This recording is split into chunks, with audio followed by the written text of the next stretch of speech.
Test ক্রিকেটের মর্যাদা বাংলাদেশ রাখতে পারে না। বাংলাদেশের টেস্ট স্ট্যাটাস রাখার যোগ্যতা নেই। বাংলাদেশকে টেস্ট স্ট্যাটাস থেকে বাদ দেওয়া উচিত, এমন অনেক কথা অনেকবার শুনতে হয়েছে। অথবা দ্বিস্তর বিশিষ্ট টেস্ট পদ্ধতি যেটা করার কথা, সেখানে বাংলাদেশ দলকে নামিয়ে দেওয়া দরকার, অথবা বাংলাদেশের মতো দলগুলোকে নিয়ে দ্বিস্তর টেস্ট ব্যবস্থা চালু করা উচিত। এমন অনেক কথাই হয়েছে।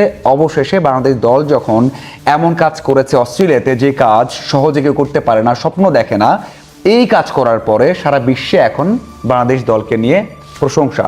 সেটা ভারত হোক, শ্রীলঙ্কা হোক, সেটা ওয়েস্ট ইন্ডিজ হোক, সেটা সাউথ আফ্রিকা হোক, সব জায়গাতেই কথা হচ্ছে।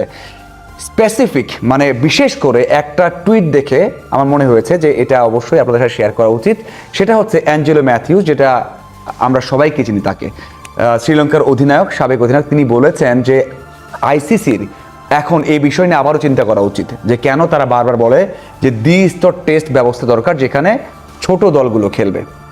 যদি বাংলাদেশ, শ্রীলঙ্কা, যদি জিম্বাবুয়ে তারা অস্ট্রেলিয়া, ভারত, সাউথ আফ্রিকা, ইংল্যান্ডের বিপক্ষে খেলতে না পারে, তাদের মাটিতে না যেতে পারে, তাহলে এমন পারফরমেন্স কীভাবে আসবে?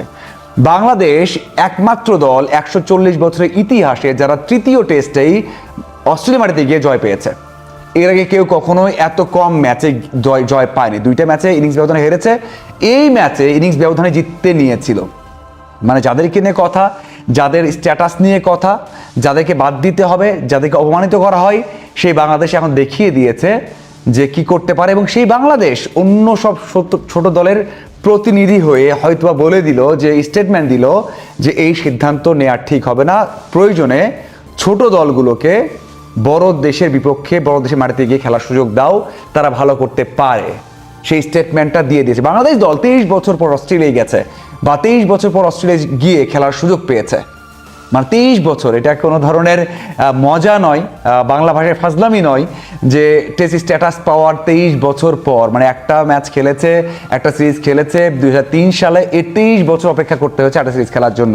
ভারত হোক, ইংল্যান্ড হোক, তাদের মাটিতেও বাংলাদেশ দল যায় খুবই কম। তো এটার থেকে বড় বিষয় হচ্ছে বাংলাদেশ দল অথবা জিম্বাবুয়ে, আয়ারল্যান্ড, তাদেরকে বাদ দেয়া, বা শ্রীলঙ্কা, পাকিস্তানকে বাদ দেয়া, দ্বিতীয় স্তরে নামিয়ে না দিয়ে যদি একই স্তরে রেখে ম্যাচ বাড়ানো যায়, সেটা হয় বড় একটা বিষয়। এটা হচ্ছে একটা বিষয়। বাংলাদেশ দল এখন টেস্ট চ্যাম্পিয়নশিপের ফাইনাল খেলতে পারে। অস্ট্রেলিয়া সবার উপরে আছে, এখনো হারের পরে সবার উপরে আছে, 77 তাদের পার্সেন্টেজ জয়ের, বাংলাদেশ 66, মানে 10 থেকে 11 পয়েন্ট পিছিয়ে। মাঝখানে সাউথ আফ্রিকা, নিউজিল্যান্ড রয়েছে। যদি বাংলাদেশ দল পরের 2টা সিরিজ, যেটা ঘরে মাঠে ইংল্যান্ড এবং ওয়েস্ট ইন্ডিজ, যদি জিতে, একটা ম্যাচ ড্র করলো, একটা জিতলো, তার মানে 2টা সিরিজ যদি জিতে যায়, বাংলাদেশ দল পার্সেন্টেজ বেড়ে যাবে, পয়েন্ট বেড়ে যাবে।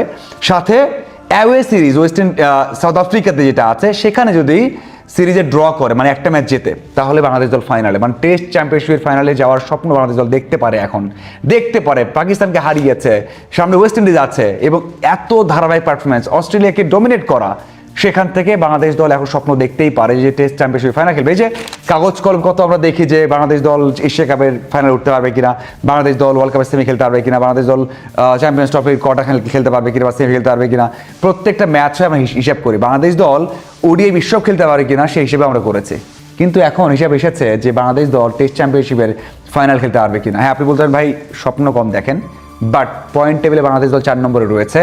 সামনে যে সিরিজ রয়েছে ইংল্যান্ড, ওয়েস্ট ইন্ডিজের সাথে বাংলাদেশের মাটিতে, সেটা আমরা জিততে পারি বা ড্র করতে পারি। সাথে দেশের বাইরে একটা ভালো সিরিজ বাংলাদেশ দলকে কিন্তু সেই স্বপ্নের পথে নিয়ে যাবে। সেই স্বপ্ন দেখাই যায় এখন।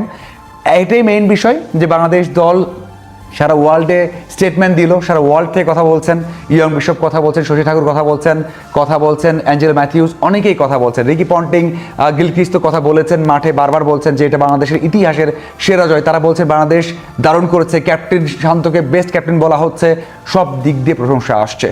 বাংলাদেশ দল যা করেছে, এটা আসলে 23 বছরে যেমন বাংলাদেশ দল পায়নি সুবিধা, খেলতে পারে না অস্ট্রেলিয়াতে, এমন 23 বছর এখন বাংলাদেশ দল বলতে পারবে, গর্ব করতে পারবে যে অস্ট্রেলিয়াকে হারিয়েছে। সেই গর্বটা সারা বাংলাদেশ থেকে সারা ওয়ার্ল্ডে ছড়িয়ে গেছে, এবং সারা ওয়ার্ল্ড কিন্তু বাংলাদেশকে নিয়ে গর্ব করছে। সারা ওয়ার্ল্ড এখন বাংলাদেশের পক্ষে আছে, সারা ওয়ার্ল্ড এখন বাংলাদেশকে উদাহরণ দিয়ে অন্য সব জায়গায় এটাকে বড় করে দেখছে। আপনাদের কি মনে হয় বাংলাদেশ দল টেস্ট চ্যাম্পিয়নশিপে কেমন করবে? এবং এই যে দ্বিস্তর টেস্ট যে নীতিটা, সেটা নিয়ে যে অ্যাঞ্জেলো ম্যাথিউস কথা বলেছেন এবং ভালো একটা স্টেটমেন্ট হিসেবে ধরেছেন, এটাকে কেমন লাগছে অবশ্যই জানাবেন। ধন্যবাদ সবাইকে।